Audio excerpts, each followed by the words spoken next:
अब क्या फाइंड करना है सी। इसका ए पार्ट बेटा मैंने करा दिया, बहुत जनरल है ना। बी सी पार्ट आसान है।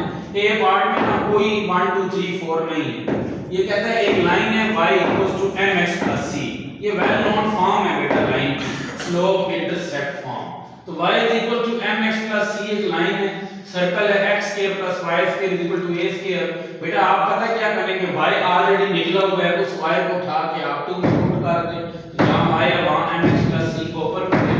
ये बेटा क्वाड्रेटिक इन x आ गया है। 1 + m² a है, 2mc b है और c जो है वो c² - a² है। अब सवाल है सर डिस्क क्यों 0 लिया है? तो बेटा उसने क्लियर कट लिखा हुआ है कि जो लाइन है ये टेंजेंट है इस सर्कल पे, ये लाइन टच कर रही है इस सर्कल को, तो सही बात है फिर आपको लेना चाहिए कि डिस्क = 0 है। अब बेटा b² - 4 = 0 लें। यहां से आपके पास जो भी वैल्यू आएगी ना, c नंबर में फाइंड नहीं होगा, c in term of a and m find होगा। इधर a और m में कोई ना कोई एक्सप्रेशन आ रहा होगा, ये आपके पास c की वैल्यू इजीली आ जाएगी। क्वेश्चन 5 में क्या करना है, यही काम है भाई। l दिया हुआ है, s दिया हुआ है, सर्कल की equation l is tangent to circle, then find the condition upon n। यानी कंडीशन ऑफ n नहीं का, l का है, m का है, पर जस्ट कंडीशन। मैं बताता हूं कंडीशन का क्या मतलब है।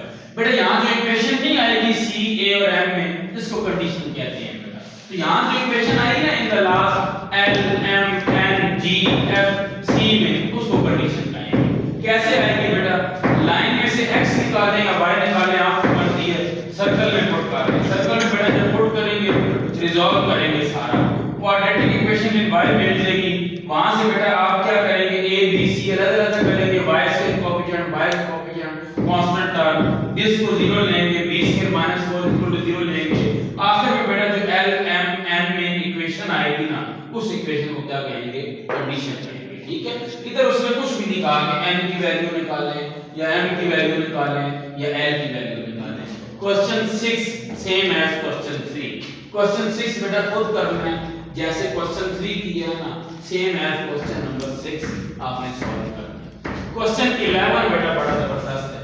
ये बेसिकली उसी जो आर्टिकल पढ़ा है, टॉपिक पढ़ा है, उसका प्रूफ है बेसिकली। ठीक है, तो जरा ये देखिए क्वेश्चन, इसका बी पार्ट मैं करवा रहा हूं, थोड़ा टेक्निकल। दो लाइनें दी हुई हैं, एक लाइन मैंने ले ली है x + y - 1। सर्कल की इक्वेशन दी हुई है बेटा x² + y² - 4x - 2y + 3 = 0।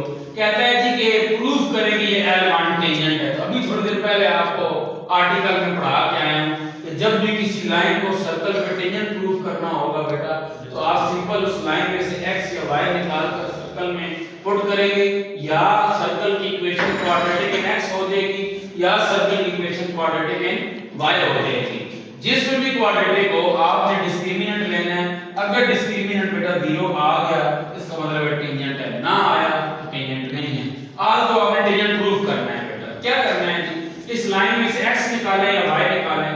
बेटा मैंने x फाइंड कर लिया 1 - y, इसको उठा के आप इक्वेशन 1 में पुट करें बेटा, जहां x है वहां 1 - y सॉल्व करें। At the end answer y² = 0 आ जाएगा।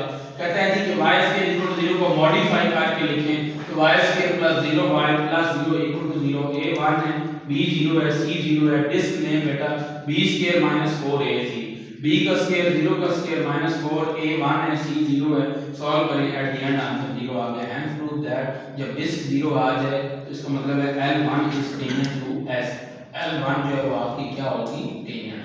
सिमिलरली L2 के लिए भी यही काम करना है, लेकिन उसने पॉइंट ऑफ कांटेक्ट निकाला है बेटा। कहता है टेंजेंट है ना, फिर पॉइंट ऑफ कांटेक्ट भी होगा, पॉइंट ऑफ टेंजेंसी भी होगा, वो फाइंड करें। बड़ा आसान है बेटा। इधर देखिए इस इक्वेशन को, y² = 0 था, स्क्वायर रूट लें, y 0 आ गया,